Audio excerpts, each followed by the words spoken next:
Mais uma vez, bom dia aos irmãos. E hoje, com a graça de Deus, se Deus permitir, nós terminaremos o estudo nessa carta aos Gálatas. Eu não sei se vocês recordam, mas na primeira lição, primeiro sermão que nós ministramos aqui, eu fiz uma breve comparação com o que Lutero falou a respeito dessa carta. Lutero, não sei se vocês recordam, mas Lutero disse que depois de ter estudado essa carta, ele se apaixonou por ela. E ele chamava essa carta de Minha Catarina. Catarina era o nome da esposa dele. E ele ficou apaixonado por essa carta. E hoje, chegando ao final dessa carta, eu estou envolvido por dois sentimentos. Um desses sentimentos é o alívio de poder completar essa carta, né? A alegria de poder completar essa carta. Foi pela graça do Senhor, esses 18 sermões, né? Foi pela graça do Senhor e, de certa forma, é um alívio, missão cumprida, vamos assim dizer. Mas, por outro lado, aquele sentimento de tristeza, está acabando a carta. E parece que você não quer que acabe, você queria que tivesse mais coisa para você falar nessa carta, porque você acaba se envolvendo com ela. Eu não sei quanto aos irmãos, mas eu fui bastante edificado estudando essa carta. Muito edificado mesmo. Eu aprendi muito, eu aprendi coisas que eu não sabia, eu aprendi coisas que eu nem imaginava nessa carta. E tudo isso porque Deus me deu essa oportunidade de estar aqui à frente. E só para os irmãos terem uma ideia, quando nós pregamos 40 minutos aqui, nós temos que estudar em torno de 10 a 15 horas. Então imagine tanto que a gente aprende. Então quem é mais edificado no final das contas, na verdade quem é mais edificado sou eu. Então eu agradeço a Deus, mas esse sentimento está acabando. Não queria que acabasse, queria continuar mais um pouquinho. Mas nós vamos concluir hoje e na próxima oportunidade nós iniciaremos Efésios. Então vamos nos colocar em pés e vamos ler Gálatas capítulo 6, versículo 11 até o 18. Os últimos versos dessa carta, dessa epístola.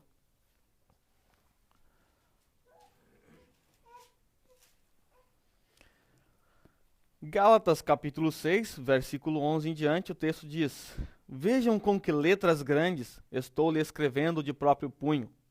Os que desejam causar boa impressão exteriormente, tentando obrigá-los a se circuncidarem, agem desse modo apenas para não serem perseguidos por causa da cruz de Cristo. Nem mesmo os que são circuncidados cumprem a lei.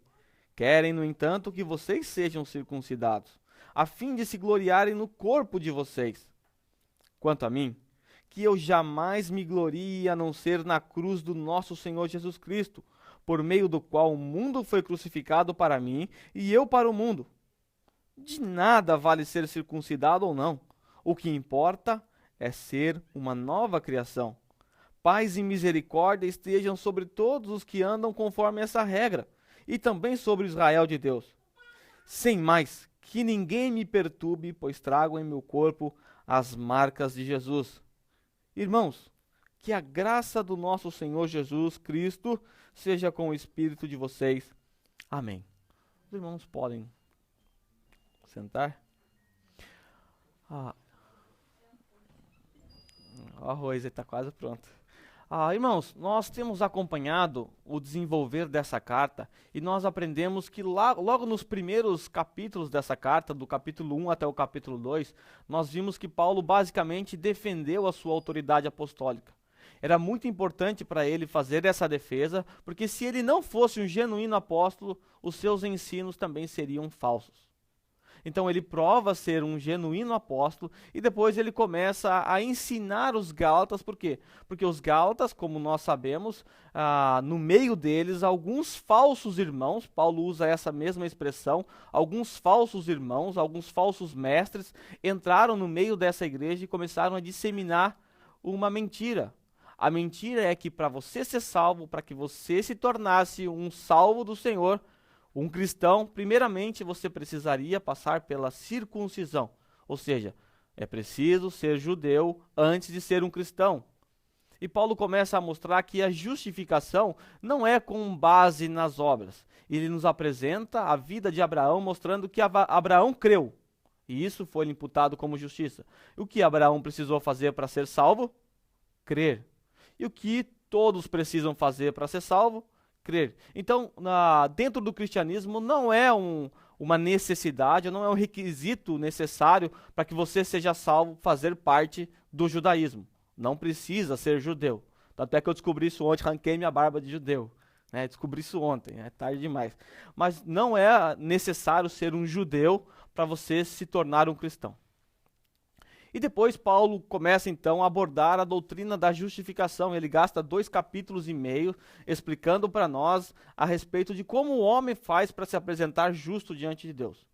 Depois nós vimos que a partir do capítulo 5, Paulo começa a explicar, a expor questões práticas da vida cristã, para responder às questões levantadas pelos falsos mestres. Quais questões?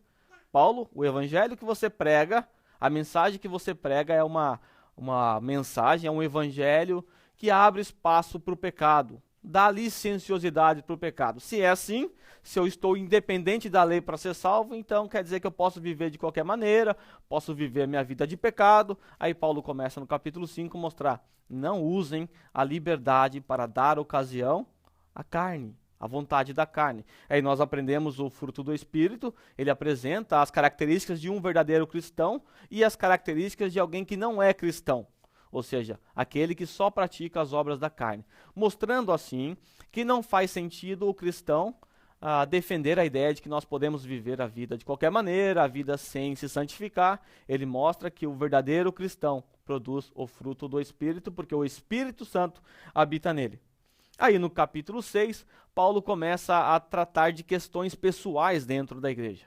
Nós descobrimos que havia problemas de relacionamento, irmãos não estavam se amando, irmãos estavam se devorando uns aos outros, não havia respeito, ninguém amava o próximo. Aí Paulo começa a exortação, mostrando que nós precisamos amar o próximo, nós precisamos parar de nos considerar alguma coisa. Então ele trata essa questão, que ficou muito bem tratada, e agora, no finalzinho da sua carta, Paulo está concluindo a sua carta, ele está terminando, e o que acontece?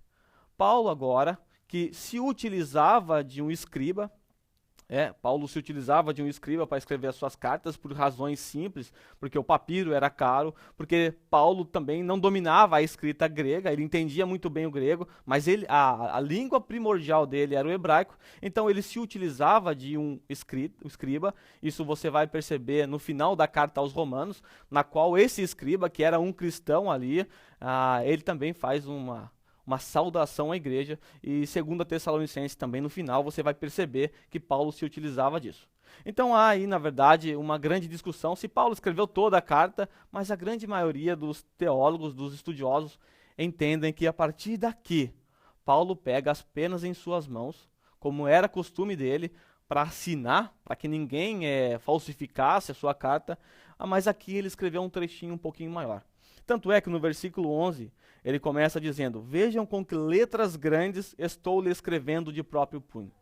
Então Paulo começa a escrever, e essa questão das letras grandes, também nós não temos condições de entender o que significa essas letras grandes, qual é a razão de Paulo escrever com letras grandes. Aí surgem várias possibilidades que eu vou apresentar aos irmãos, mas não dá para nós fecharmos questão. Uma das possibilidades é por causa da dificuldade de Paulo em escrever um idioma que não era o seu.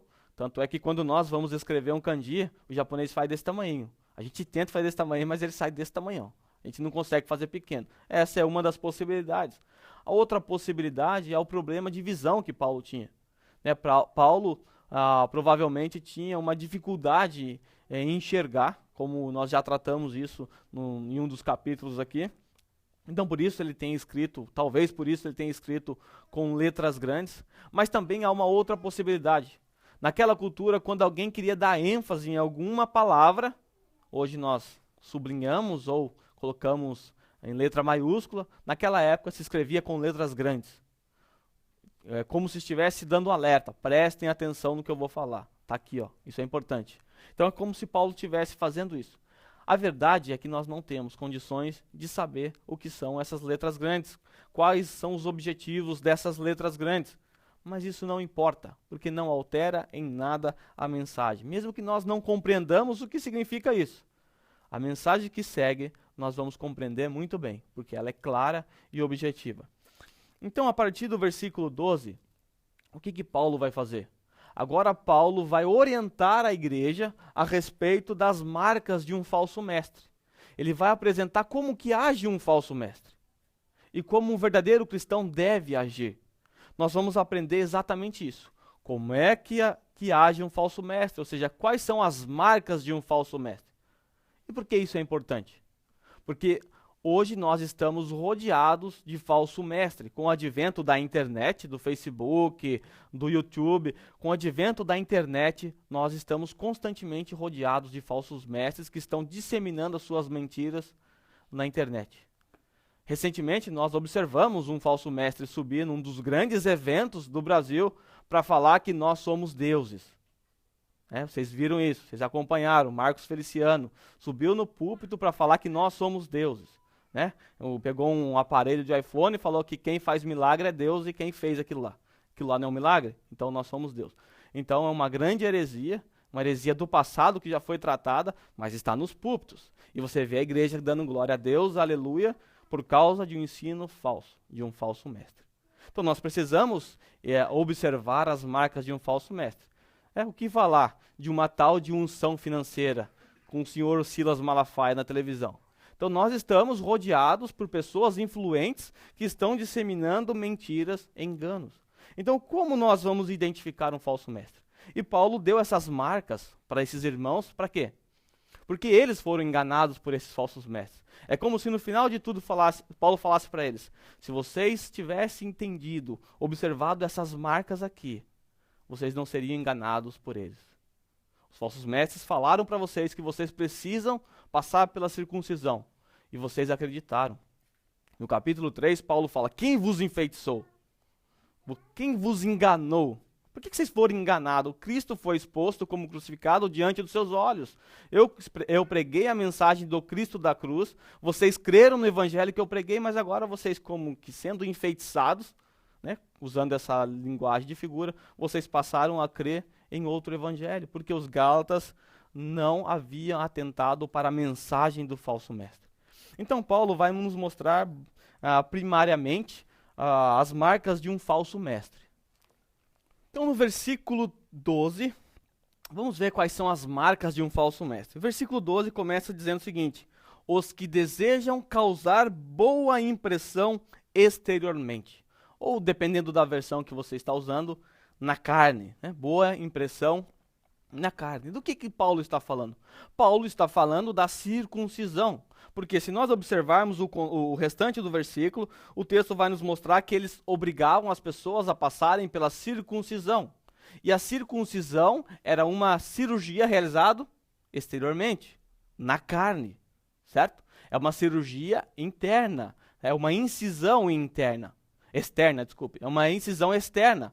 As pessoas conseguem observar a circuncisão, Na criança, por exemplo, o Enzo quase que teve que passar por uma circuncisão, mas usando o medicamento correto, ele não precisou passar por isso. A circuncisão era um sinal dado na velha aliança, é um sinal dado, na verdade, lá para Abraão, é um sinal de que aqueles que fazem parte do pacto, aqueles que fazem parte da aliança, eles deveriam passar por essa marca. Então todas as crianças ao 8º dia tinham que passar pela circuncisão. Só que a circuncisão não salva ninguém.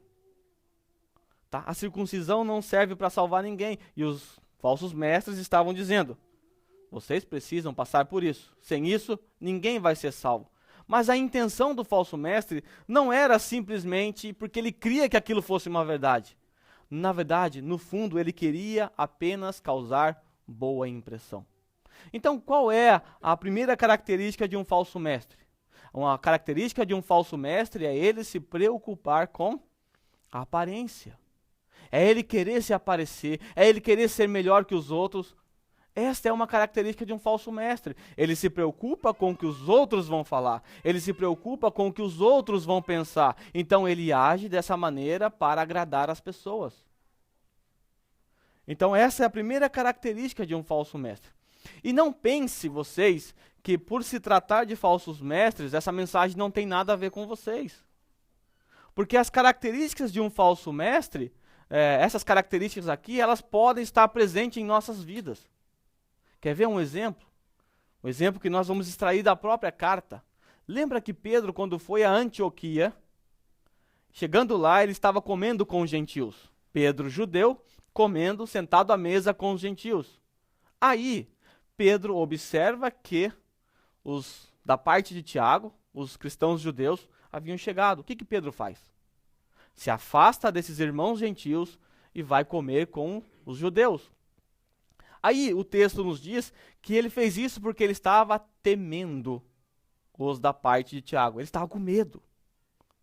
E depois Paulo nos mostra que ele agiu hipocritamente. Que a atitude de Pedro era uma atitude hipócrita, porque Paulo diz que nem mesmo Pedro obedecia à lei.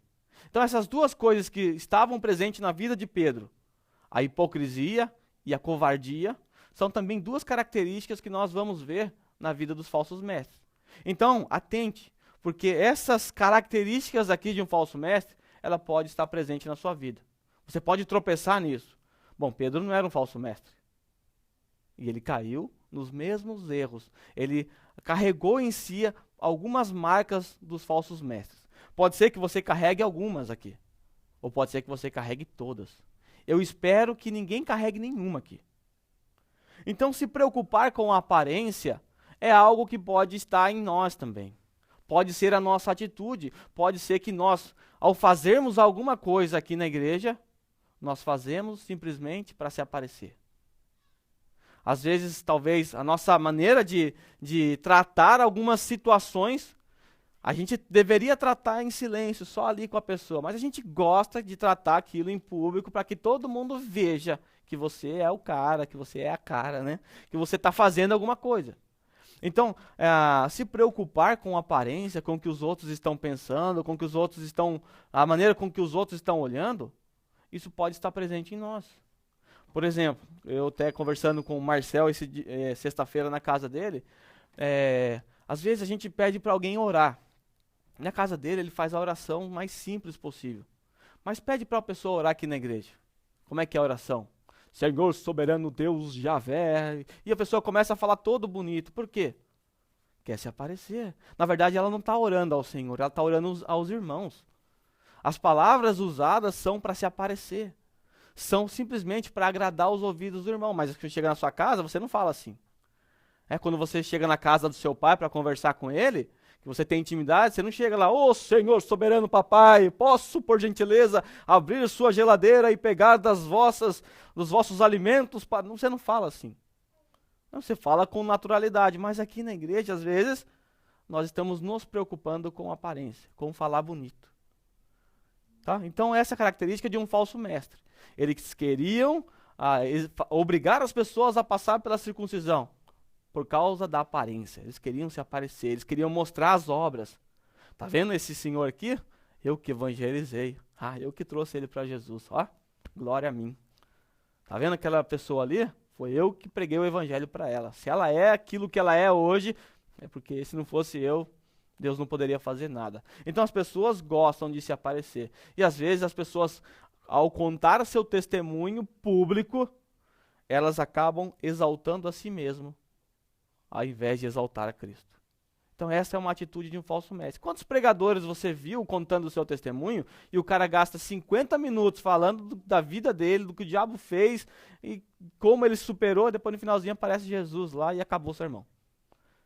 Pessoas se preocupando com a sua aparência, se preocupando com aquilo que elas devem aparentar ser diante das pessoas. Nós temos sido incentivados pelas Escrituras como no sermão passado, a olhar para dentro de nós.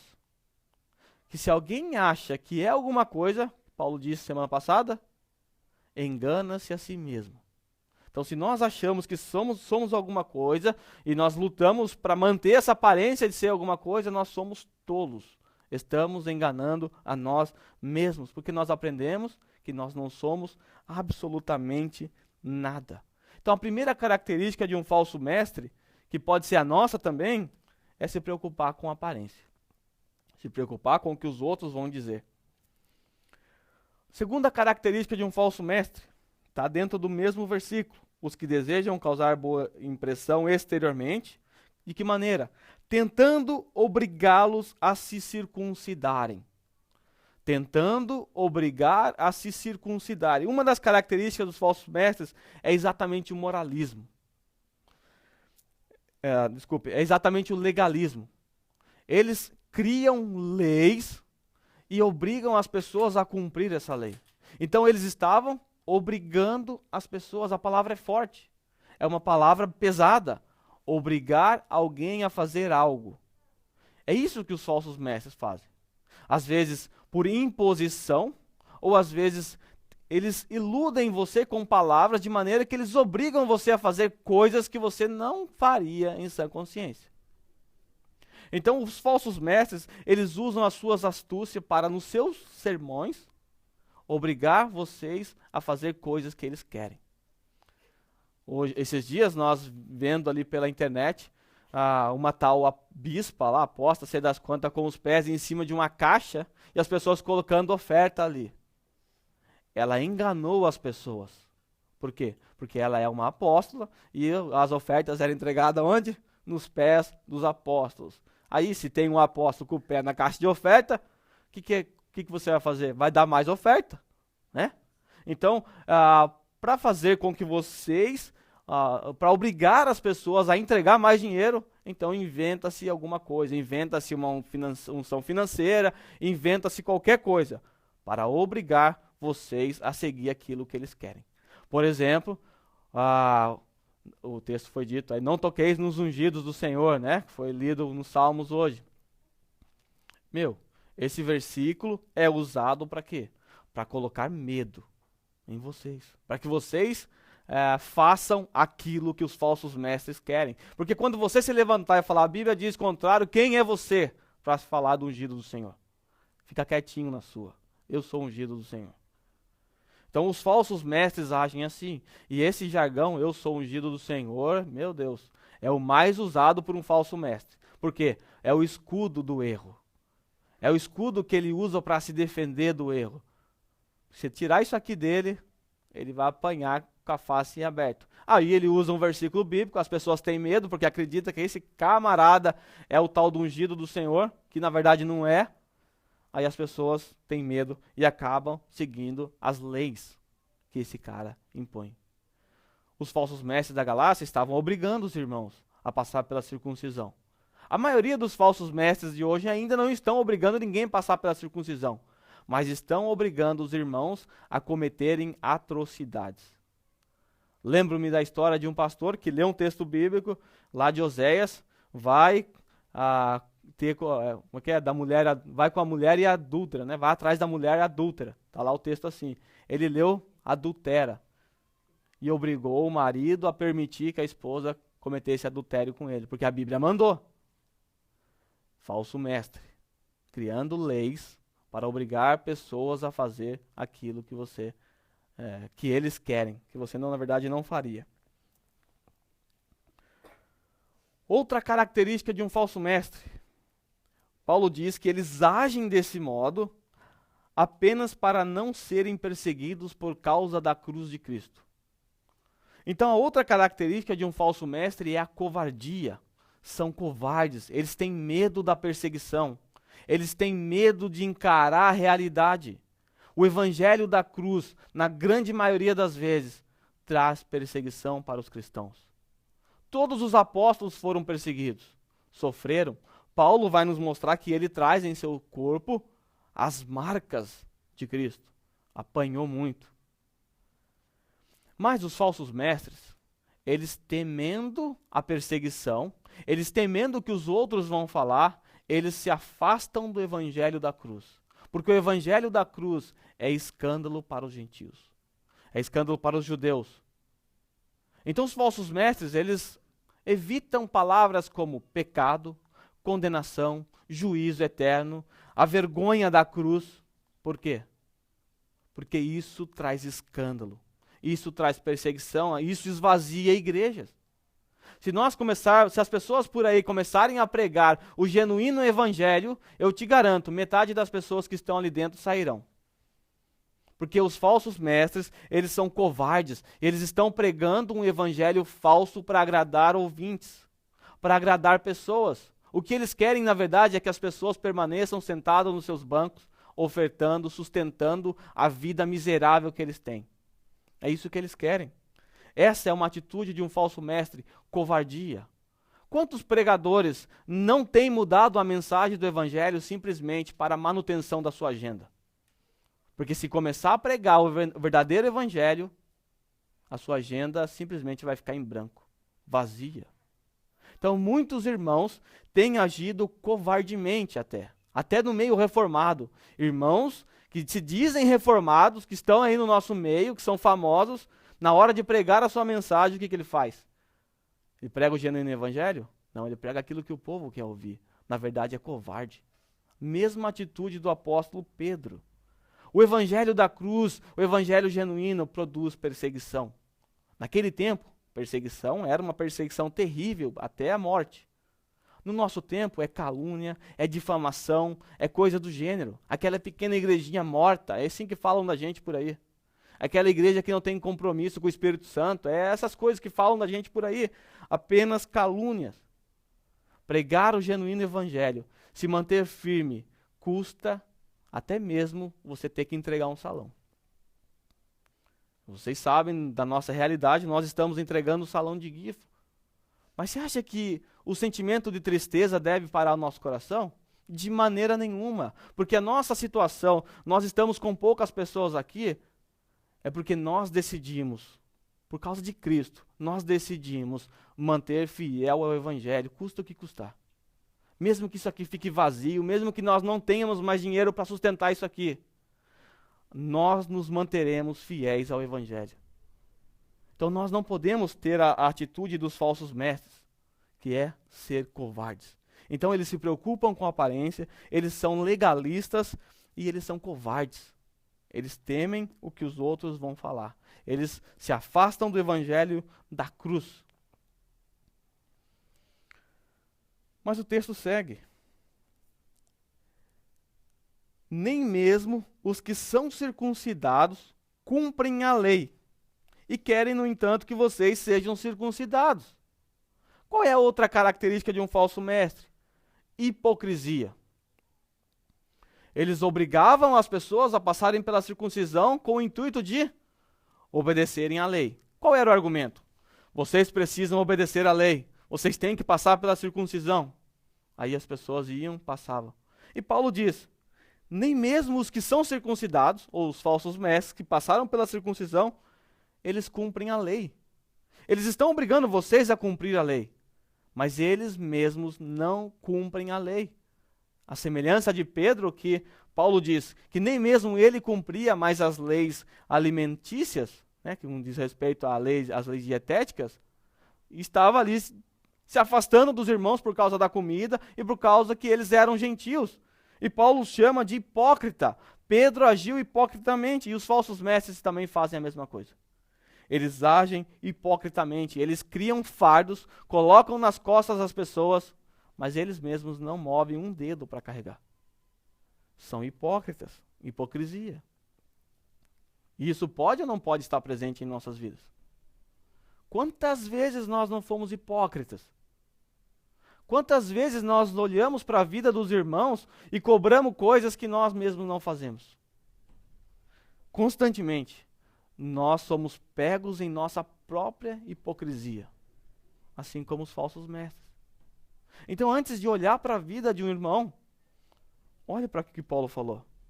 Olhe para si mesmo, olhe para suas obras, olhe para suas atitudes. Cuide, porém, cada um para que não seja tentado e assim cumpra a lei de Cristo. Foi o que Paulo disse no sermão passado. Olhem cada um para si mesmo. Olhem cada um para os seus erros. Não exija do irmão aquilo que você mesmo não faz. Se você o fizer, você está sendo hipócrita. Você está agindo como falso mestre. Essa é a característica dos falsos mestres. Impor fardos sobre as costas das pessoas e não mover um único dedo. Eles mesmos não carregam aquilo que eles mandam vocês fazerem.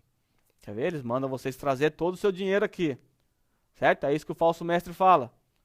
Mas ele mesmo não faz isso, porque ele tem mansão, ele tem helicóptero, ele tem avião, ele tem de tudo, ele enriquece. Se você tem que trazer tudo que você tem, por que ele não traz também? Por que ele não vende as suas propriedades e dá aos pobres? Porque ele não cumpre aquilo que ele faz, ele é um hipócrita.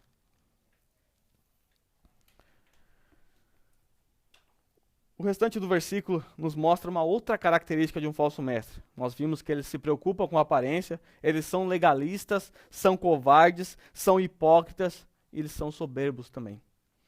Veja o que o texto diz, versículo 13 ainda. A fim de se gloriarem no corpo de vocês. Então, eles têm medo da cruz, eles não cumprem a lei, eles obrigam as pessoas a fazerem o que eles querem, para no final das contas, se gloriar na marca, no corpo, nos seus feitos. Então, a outra característica dos falsos mestres é a soberba, é achar que ele é melhor do que os outros porque ele faz as coisas. Então, o falso mestre, ele vai procurar a glória para si mesmo. Ele leva as pessoas para a igreja, vamos usar um termo comum para nós.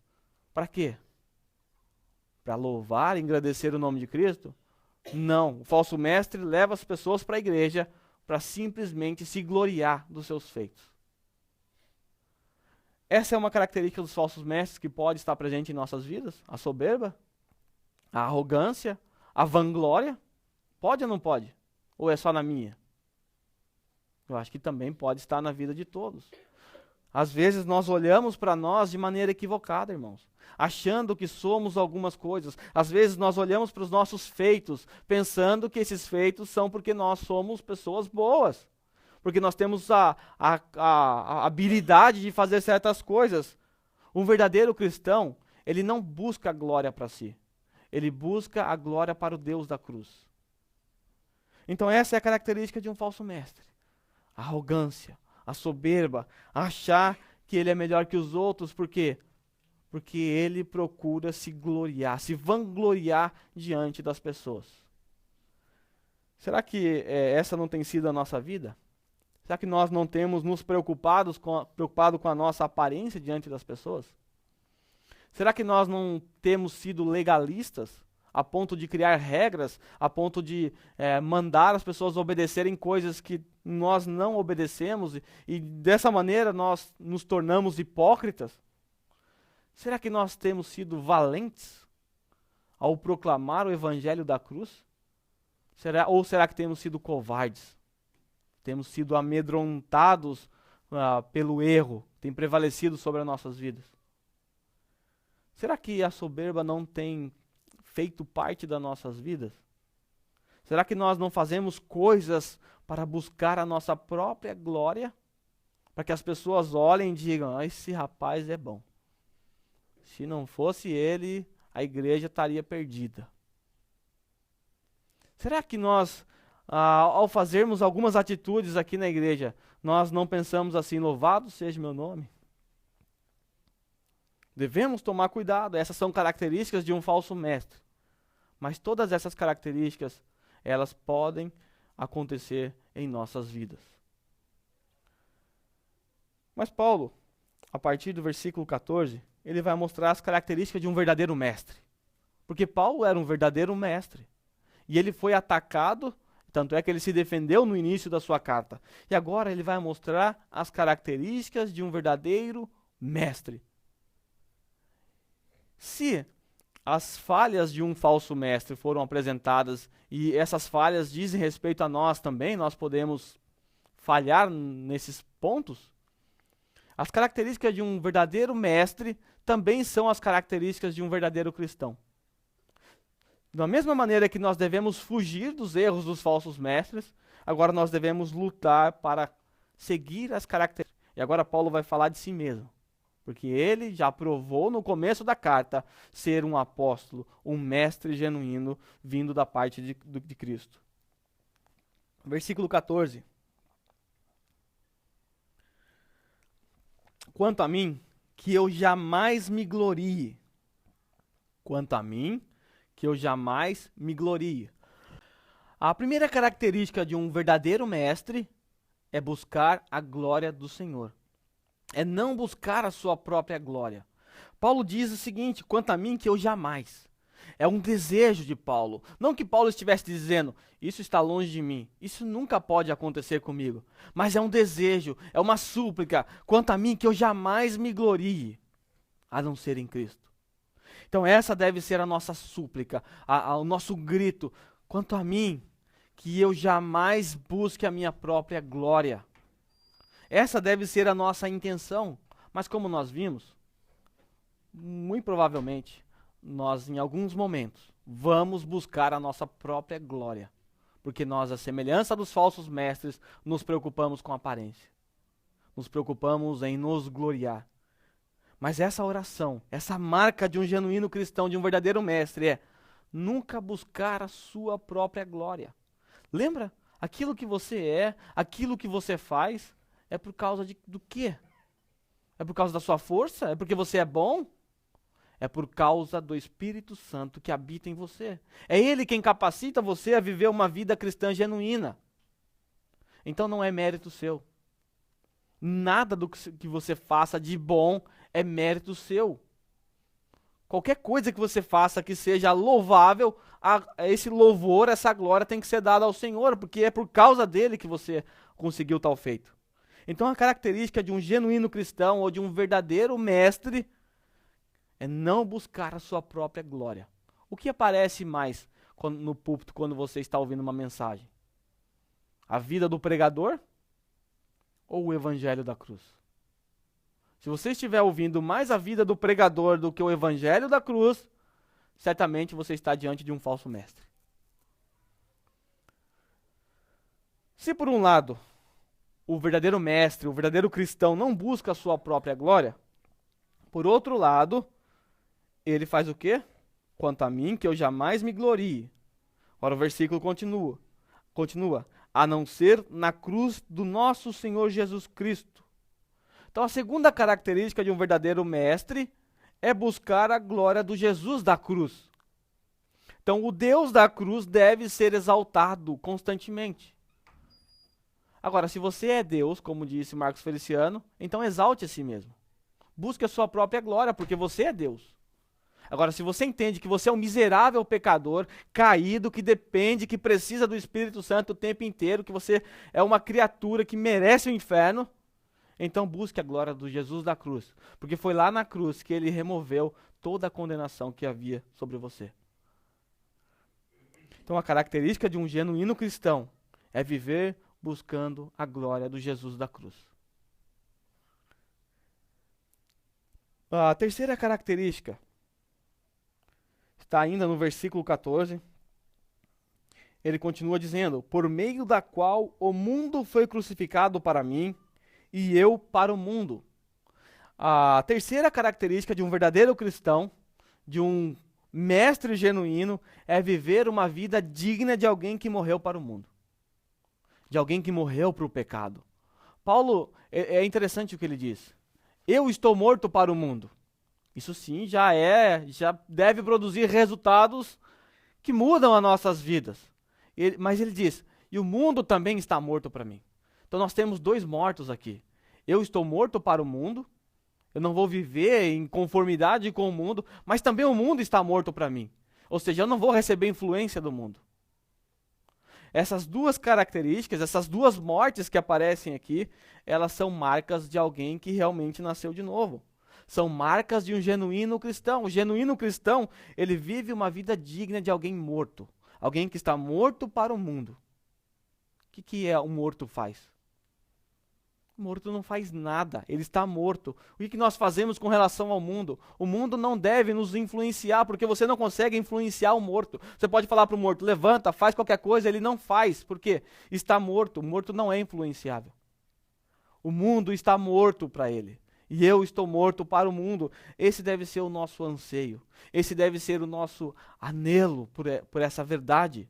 Devemos viver como alguém que morreu para o mundo. Ou como alguém também que o mundo morreu para ele. Ou seja, ele não é influenciável pelo mundo. E também as suas atitudes é digna de alguém que está morto. Essa é a característica de um genuíno cristão. viver uma vida digna de alguém que morreu para o mundo. Então nós vimos que um verdadeiro cristão, ele não busca a sua própria glória, ele busca a glória do seu Senhor e ele vive uma vida digna de alguém que morreu para o mundo e que o mundo morreu para ele. Versículo 15, Paulo nos dá outra característica de um cristão genuíno, de um verdadeiro mestre. Versículo 15 diz: de nada vale ser circuncidado ou não. De nada vale ser circuncidado ou não. A circuncisão, como nós vimos, fazia parte do legalismo dos falsos mestres. Eles estavam obrigando as pessoas. E Paulo está falando assim, essas obrigações, elas na verdade não fazem sentido. Ele diz, de nada vale ser circuncidado ou não. Ou seja, para isso que eles estão falando que a circuncisão tem valor, ou seja, para a salvação, isso não interfere em nada. Não vale de nada você ser circuncidado ou não. Você não vai ser salvo porque você foi circuncidado. Você não vai perder a salvação porque você não foi circuncidado.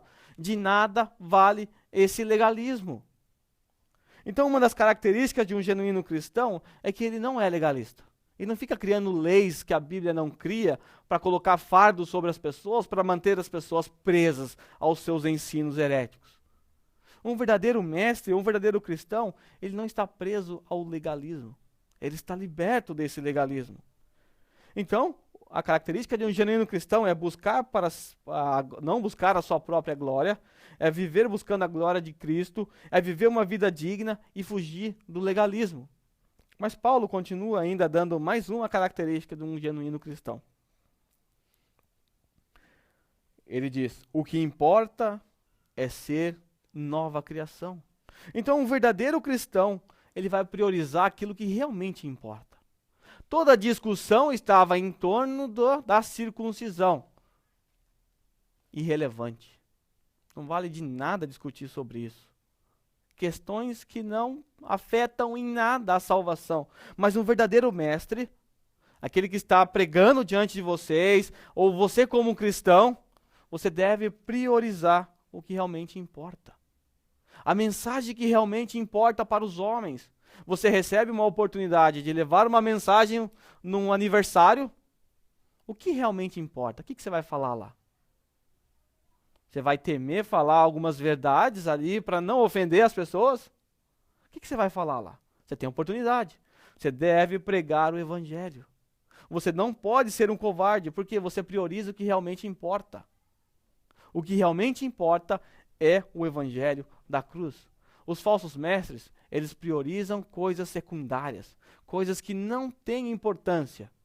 E nós, às vezes, fazemos a mesma coisa. Às vezes, nós entramos em discussões secundárias e gastamos horas e horas e tempo. Eu falo porque eu já fiz isso muitas vezes, por não aprender a priorizar o que realmente importa.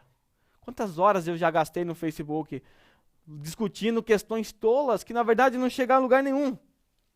Tempo que eu poderia ter gasto estudando a Bíblia, ter gasto em oração, ajudando algum irmão, gastei lá no Facebook tolamente e sempre buscando a minha própria glória, porque lá nos comentários o que você quer fazer? Você quer destruir o próximo. Para quê? Para a sua própria glória. Para as pessoas olharem os seus comentários, falar como você é bom, você é o cara, você faz. Por que a gente faz isso? Porque a gente busca a nossa própria glória. Mas nós não podemos priorizar coisas que não importam. Nós, como cristãos, devemos priorizar o que importa. Paulo falou, o que realmente importa é ser nascido de novo. É isso que importa. Circuncisão ou incircuncisão, o que salva é a fé que Abraão teve, lembra? Abraão creu, isso foi imputado como justiça, o que salva é a fé. E é isso que realmente importa. Agora, se esses irmãos aqui, que não passaram pela circuncisão por serem gentios, eles creram em Cristo, o que realmente importa é que eles nasceram de novo.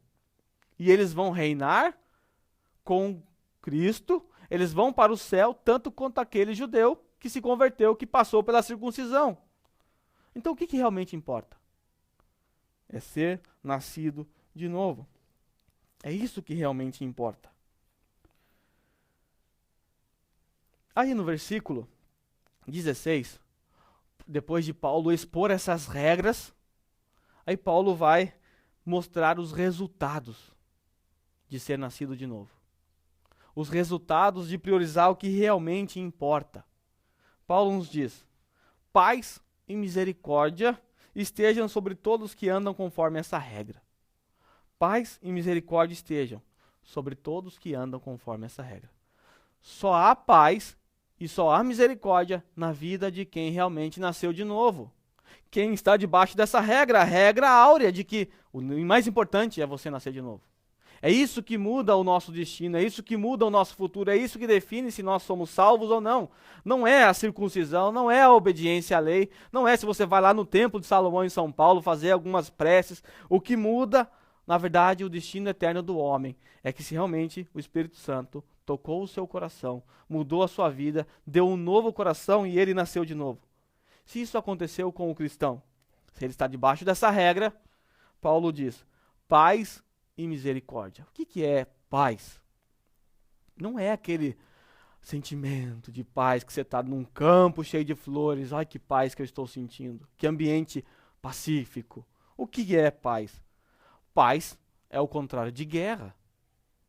Nós éramos inimigos de Cristo, inimigos de Deus, e não estávamos em paz com Ele.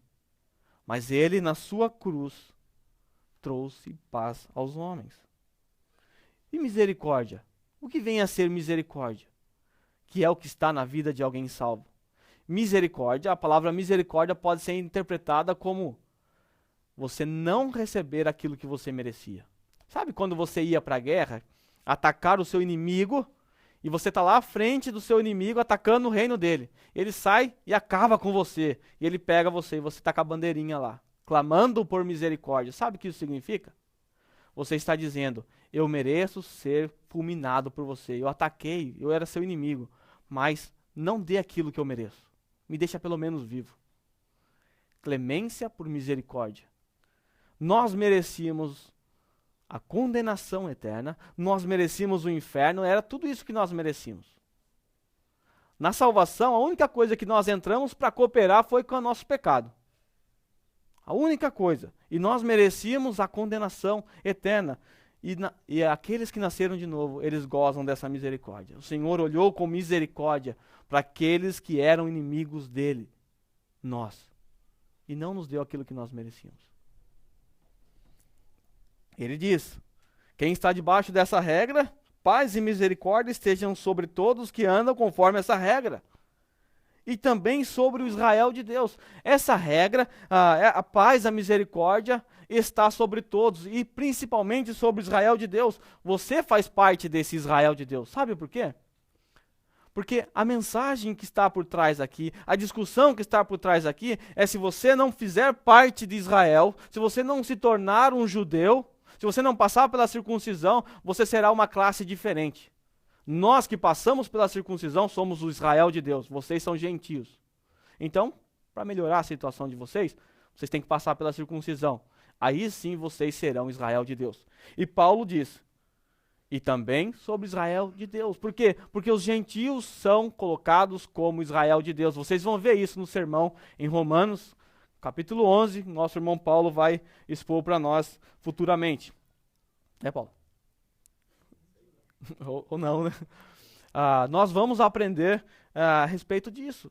Então, a característica de alguém que vive sobre essa regra, ele faz parte do pacto. Ele faz parte do Israel de Deus. Por quê? Porque ele tem a mesma fé de Abraão. Ele é descendente de Abraão, como nós vimos no capítulo 4. Ele é descendente de Ismael. Ou seja, ele faz parte da família de Abraão. Por isso, ele faz parte do Israel de Deus. Mas, nós temos ainda o versículo 17. No versículo 17 é a conclusão. Paulo está acabando aqui a sua carta, está chegando ao final, e ele encerra de uma maneira bem dura. Nós sabemos que essa carta é uma das cartas mais duras que nós temos, e ele encerra assim, ó: sem mais, que ninguém me perturbe, pois trago em meu corpo as marcas de Jesus. Sem mais, que ninguém me perturbe, porque eu trago em meu corpo o quê? A marca de Jesus. A discussão estava em torno de uma marca, a circuncisão. A circuncisão é uma marca exterior, externa. Aí Paulo vai dizer o seguinte: essa marca que vocês estão lutando é uma marca que eu tenho, mas eu trago em meu corpo uma marca que vocês não têm. Eu trago em meu corpo as marcas de Cristo. Quantas vezes Paulo foi chicoteado? Quantas chibatadas Paulo recebeu? Quantas pedradas Paulo recebeu? Então as costas de Paulo era toda cortada. Algumas vezes ele recebeu vários açoites. Teve ocasião em que ele foi apedrejado e foi tido até como morto. Então ele tinha várias marcas em seu corpo. Marcas de pedrada, marcas de chicotada e talvez marcas de um naufrágio, marcas de uma picada de uma serpente. Ele trazia em seu corpo as marcas que ele carregava por ser um verdadeiro mestre. Já os falsos mestres, a única marca que eles tinham para se gloriar era a marca da circuncisão. E Paulo diz que não vale de nada, que na verdade não torna você justo. Sem mais, que ninguém me perturbe. Eu não aceito a perturbação desses falsos mestres, pois eu trago em meu corpo uma marca que eles não têm. A marca do sofrimento por Cristo. Nós cristãos também temos que ter essas marcas. Ao longo da história, infelizmente, algumas pessoas entenderam isso de maneira errada e começaram também a se flagelar para ter algumas marcas. A ideia não é que você chegue na sua casa e comece a fazer marcas em seu corpo, lendo a Bíblia, pregando o evangelho para si mesmo. Agora eu tenho marca de Cristo. Ou escrever Jesus aqui de alguma maneira. A palavra marca também é uma palavra usada, essa marca ela é usada na distinção de escravos. Então todo escravo recebia também uma marca em seu corpo. E essa marca o identificava com o seu senhor. Nós cristãos temos que carregar essa marca. A marca de identificação com o nosso Senhor. Nós realmente somos escravos do Senhor? Será que nós não temos tentado ser o Senhor do próprio Senhor? Então nós devemos olhar para essa marca, a marca de Cristo na cruz em nós, que nos fez escravos dele. E nos comportar segundo essa marca, viver conforme um escravo. Não vai chegar apavorando o Senhor, obrigando ele a fazer as coisas. Ele é o Senhor e não você. E o versículo 18, ele termina com o que alguns chamam de bênção apostólica. Em algumas cartas, quase todas as cartas, Paulo termina com uma saudação, o que alguns chamam de bênção apostólica. Tá? E não precisamos ficar repetindo isso aqui, não era a intenção dele. Mas a maneira que ele terminou é a mesma maneira que eu quero encerrar a parte da exposição do texto. Irmãos, se nós observarmos o capítulo 6, versículo 1, qual é a primeira palavra que aparece aí? Irmãos. Nós que acompanhamos ao longo da exposição dessa carta, nós vimos Paulo muito duro, Paulo chamando os gálatas de insensatos, de criancinhas, Paulo exortando os gálatas de maneira dura. Parece-nos até que Paulo estava falando, vocês não são salvos. Tamanha dureza. Aí de repente, no último capítulo, Paulo começa, irmãos. E depois ele vai concluir no último versículo. Irmãos. Apesar das fraquezas, apesar das falhas, apesar da inconstância dos gálatas, Paulo os considerava irmãos. Porque Paulo sabia que na verdade eles haviam nascido de novo.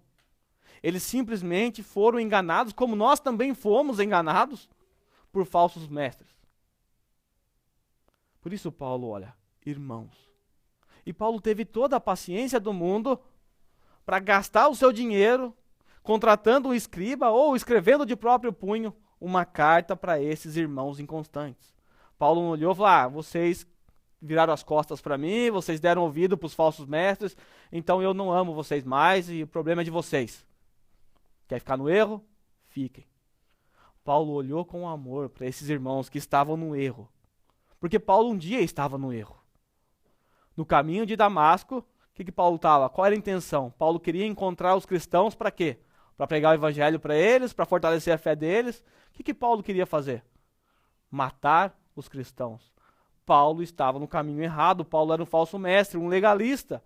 O Senhor Jesus apareceu para ele um dia e mudou toda a vida dele. Dali para frente, ele morreu para o mundo morreu para ele. O que nós aprendemos com Paulo ao longo dessa carta? que nós precisamos ter paciência, amor com aqueles irmãos que ainda estão no erro. Aqueles irmãos que ainda estão a caminho de Damasco, a qual o Senhor Jesus ainda não apareceu para eles e os corrigiu de seus caminhos perversos. Nós devemos ter paciência, nós devemos ter amor, porque nós estávamos no erro. E quem foi que nos tirou de lá? Foi você mesmo? Foi a sua própria força? Foi a sua própria inteligência? Quem que te tirou do erro? Não foi Deus? Então, desprezar essas pessoas é um grande erro. Tratar essas pessoas com desdém é um grande erro. Por quê? Porque Deus pode a qualquer momento tirá-las de lá e você pode ser um instrumento do Senhor para isso. Mas tenha paciência, tenha cautela, tenha amor, porque Paulo teve isso.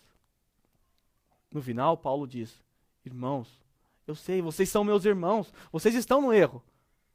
Está aqui a correção. Mas vocês são meus irmãos. Porque o que importa, na verdade, é que vocês nasceram de novo. Quando eu estava no erro, eu creio que eu tinha nascido de novo. Só estava enganado.